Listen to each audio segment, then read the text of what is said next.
নমস্কাৰ বন্ধু বান্ধৱীসকল, মোৰ আন এটি ভিডিঅ'লৈ পুনৰবাৰ আপোনালোকক স্বাগতম জনাইছোঁ। আজি এটা খুব ধুনীয়া ভিডিঅ' আপোনালোকৰ মাজলৈ লৈ আহিছোঁ আৰু এই ভিডিঅ'টো হৈছে আজি আপোনালোকক এটা বহুত ধুনীয়া অনুষ্ঠান দেখুৱাম, এখন বৃন্দাবন দেখুৱাম। আৰু মই আজি নিজেও একেবাৰে এক্সাইটমেণ্ট হৈ আছোঁ যে এই বৃন্দাবনখনৰ মাজতে আজি নিজকে পাই ধন্য মানিছোঁ। ইমানবোৰ ৰাধা আৰু কৃষ্ণক একেলগে পাইছোঁ আৰু এই ৰাধা কৃষ্ণবোৰ আন কোনো নহয়, আমাৰ মৰমৰ কণ কণ ছাত্ৰ ছাত্ৰীসকল।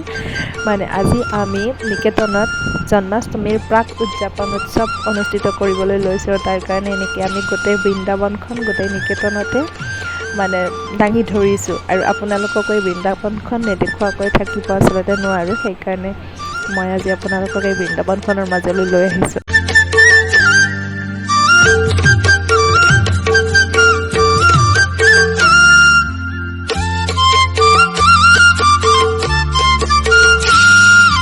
এনেদৰে শৃংখলাবদ্ধভাৱে অভিভাৱক অভিভাৱিকা সকলোৱে পিছফালে বহি লৈছে আৰু তেখেতসকলেও খুব ফূৰ্তি পাইছে, নিজৰ সন্তানসকলৰ প্ৰদৰ্শন চাবৰ কাৰণে সাজু হৈছে। আৰু আমিও অকণমান আৱেগিক হৈছোঁ আৰু ইমান মৰম লাগিছে, সেইকাৰণে সকলোকে ফটো উঠাইছোঁ, ভিডিঅ' বনাইছোঁ, এইবিলাক কৰি আছোঁ। তাৰপিছতে প্ৰধানাচাৰ্য মহাশয়ে ধুনীয়া অনুষ্ঠানটো শুভ উদ্বোধন কৰে।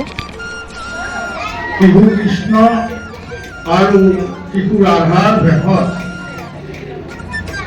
যেতিয়া শ্ৰীকৃষ্ণৰ নামকৰণ হৈছিল, তেতিয়া নন্দগৃহত আচাৰ্য গৰ্গাচাৰ্যৰ দ্বাৰা শ্ৰীকৃষ্ণৰ নামকৰণ সংস্কাৰ কৰা হৈছিল। আৰু নামকৰণ কৰোঁতে গৰ্গাচাৰ্যই কৈছিল যে এই পুত্ৰই প্ৰতিটো যুগতে অৱতাৰ ধাৰণ কৰিব। কেতিয়াবা এই পুত্ৰৰ বৰ্ণ বগা, কেতিয়াবা ৰঙা বা কেতিয়াবা হালধীয়া হ'ব। প্ৰতিটো যুগতে শৰীৰ ধাৰণ কৰোঁতে এই পুত্ৰৰ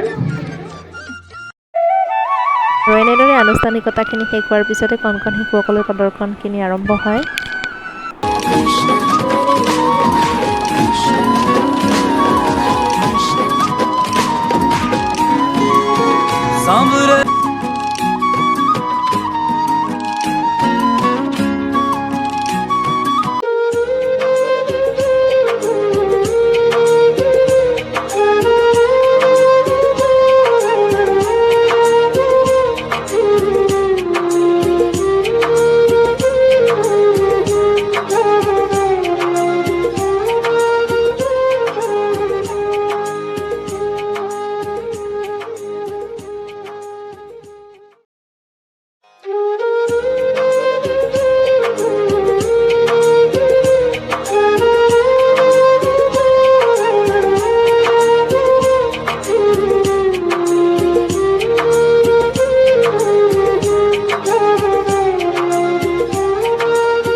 কণমানি দাদাজনে ইমান ধুনীয়াকৈ গানটো গাইছে, চাওকচোন ইমান মৰম লাগিছে।